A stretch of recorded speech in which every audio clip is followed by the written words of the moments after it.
Hello दोस्तों, मैं doctor वकील खान आप सभी का स्वागत करता हूं मेरे यूट्यूब चैनल एनाटॉमी जॉन में। तो दोस्तों, आज मैं आपको इस वीडियो में बताने जा रहा हूं कि हमारे शरीर के अंदर क्या क्या अंग, कौन से अंग कहां कहां होते हैं, कैसे होते हैं। तो ये मैं आपको ये टॉर्सो पे पूरा दिखाऊंगा।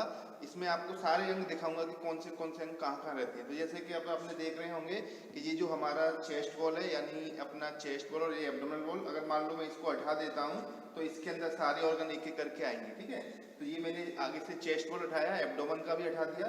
तो अब आप यहाँ देख रहे होंगे ये हमारा चेस्ट यानी थोरेक्स है, यानी छाती के अंदर वाला एरिया। इसमें हमारे दो लंग्स होते हैं, ये लेफ्ट लंग, ये वाला इधर वाला राइट लंग, ये वाला लेफ्ट। अब मान लो इनको भी हटाता हूँ मैं, दोनों लंग्स को हटा देता हूँ, तो आप देख पा रहे होंगे इन दोनों लंग्स के बीच में फिर ये होता है हार्ट, हमारा जो हृदय रहता है। ठीक है, तो ये हृदय होगा बीच में, दोनों लंग्स के बीच में रखा रहता है। अब मान लो मैं इस हृदय को भी हटा के दिखाऊं तो ये हृदय है हमारा, जिसको हार्ट बोलते हैं। अब हार्ट को अगर ओपन करते हैं तो आप देख पा रहे होंगे इसके अंदर वेंट्रिकल और ये जो एट्रियम वगैरह सारे दिखते हैं। अब ये हमने हार्ट हटाया, हार्ट हमारा रहता है बिल्कुल सेंटर में, दोनों लंग्स के बीच में। अब हम चलते हैं नीचे पेट की तरफ, ठीक है, एब्डोमेन की तरफ। तो आप देख रहे होंगे जैसे ही हमने पूरा इधर आगे से हटाया तो ये हमें जो दिख रहा है ये है लिवर।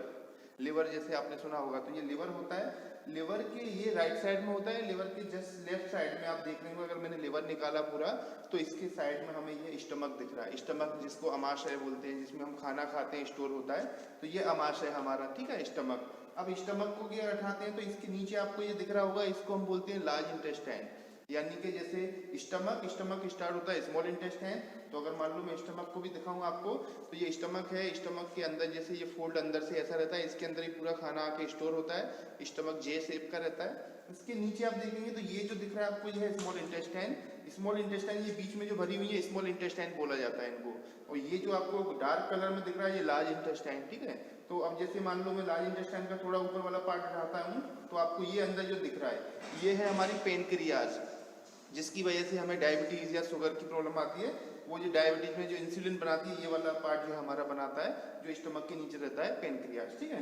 अब इसके बाद में आपको इधर भी एक दिख रहा होगा, ये वाला, ये स्टमक के साइड में रखा है, इसको बोलते हैं तिल्ली, स्प्लीन इंग्लिश में बोलते हैं। स्प्लीन सुना होगा, तिल्ली जैसे बोलते हैं, तिल्ली बढ़ गई है, तो ये वाला स्प्लीन हो गया। अब ये हमें दिख रही है इधर स्मॉल इंटेस्टाइन, ये बड़ी वाली जो थी यहाँ लगी हुई थी, ये लार्ज इंटेस्टाइन, ठीक है। तो अगर मान लो मैं इंटेस्टाइन को भी निकाल देता हूँ तो आपको ये फिर दिखेगा, ये पूरा लार्ज इंटेस्टाइन का पूरा पार्ट। जैसे मान लीजिए ये मैंने लगाया, इसको लगा देता हूँ मैं इसे, तो ये हमारा जो है cecum, ascending colon, transverse colon, descending colon, sigmoid colon और रेक्टम से जुड़ा रहता है, एनस से जुड़ा रहता है ये लार्ज इंटेस्टाइन।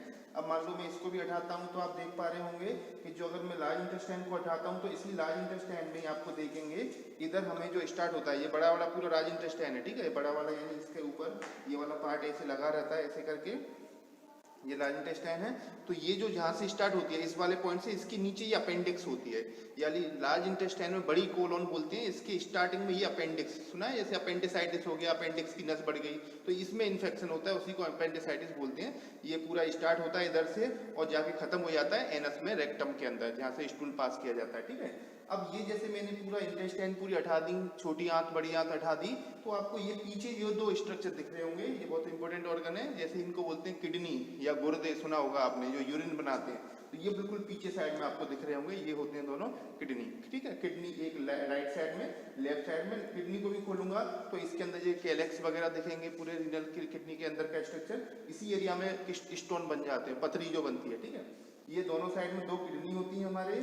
इसके बाद में ये हमारा जो नीचे का एरिया है, जैसे जेनाइटल्स एरिया होते हैं, ये मेल का है तो पेनिस, टेस्टिस वगैरह लगे हैं, इसके पीछे फिर यूरिनरी ब्लैडर होता है। तो ये इसके, अगर मान लो इसको भी मैं अगर आपको दिखाता हूँ, तो अगर मान लो इसको निकाला मैंने जेनाइटल्स का ऑर्गन पूरा, तो ये हमारा पेनिस होगा, ये दोनों टेस्टिस हैं। इसके अलावा ये जो पेनिस है ये अंदर जुड़ा रहता है किससे, यूरिनरी ब्लैडर से। अगर मान लो इसको मैं खोलता हूँ तो आपको ये दिखेगा ब्लैडर, ये होता है यूरिनरी ब्लैडर। अब ब्लैडर के नीचे ये प्रोस्टेट ग्लैंड, सुना होगा आपने, जैसे प्रोस्टेट ग्लैंड बढ़ गया है, तो जो जस्ट ब्लैडर, जो पेशाब की थैली जिसको बोलते हैं, इसके नीचे प्रोस्टेट ग्लैंड, इसी में से यूरिन जो है पास होता है हमारा पेनिस की तरफ, ठीक है। तो ये हो गया अंदर का, यानी इसके अंदर का स्ट्रक्चर। अब बात करें हम इसके ऊपर साइड की, तो जैसे ब्रेन में जाएंगे अपन, तो ऊपर देखेंगे तो ये हमारा जो हेड है, ठीक है। अब हेड में देखते हैं आप, तो ये हमारा जैसे पूरा नेजर कैविटी, ये टंग, ये ब्रेन होता है। ब्रेन के अलावा फिर जो है, अब पीछे की बात करें हम, तो पीछे भी आप देख पाएंगे, जैसे ये हमारी स्पाइन होती है, पूरी रीढ़ की हड्डियां होती हैं पूरी, ठीक है। तो ये जैसे गर्दन की सर्वाइकल या नस दब जाती है, पीले कलर की नस दिख रही है, सर्वाइकल प्रॉब्लम हो गया। ये लंबर की है हमारी, यानी सॉरी थोरेसिक की, यानी चेस्ट के पीछे वाली। इसके बाद ये लंबर की होती है, इसके अंदर ये स्पाइनल कॉर्ड होती है। जैसे मान लो इसको मैं निकालूंगा तो आपको ये दिख रहा है, एक रीढ़ की हड्डी दिख रही है, ये डिस्क है, इसके आगे ये हमारी स्पाइनल कॉर्ड और ये दोनों साइड में नस होती है हमारी, ठीक है। तो जैसे आपने सुना होगा कमर की नस दब गई है या गर्दन की नस दब गई है, तो ये हमारी रीढ़ की हड्डियों की नस होती है। तो आई होप आपको एक बॉडी का पूरा स्ट्रक्चर समझ में आया होगा कि हमारी बॉडी में कौन से ऑर्गन कहाँ कैसे कैसे होते हैं। तो वीडियो अच्छी लगी है तो लाइक करें और कमेंट करके जरूर बताएं कि वीडियो आपको ये कैसी लगी, जिससे कि आगे भी और मैं आपको ऐसी वीडियो बनाता रहूं। और चैनल को अगर सब्सक्राइब नहीं किया है तो चैनल को जरूर सब्सक्राइब करें। Thank you.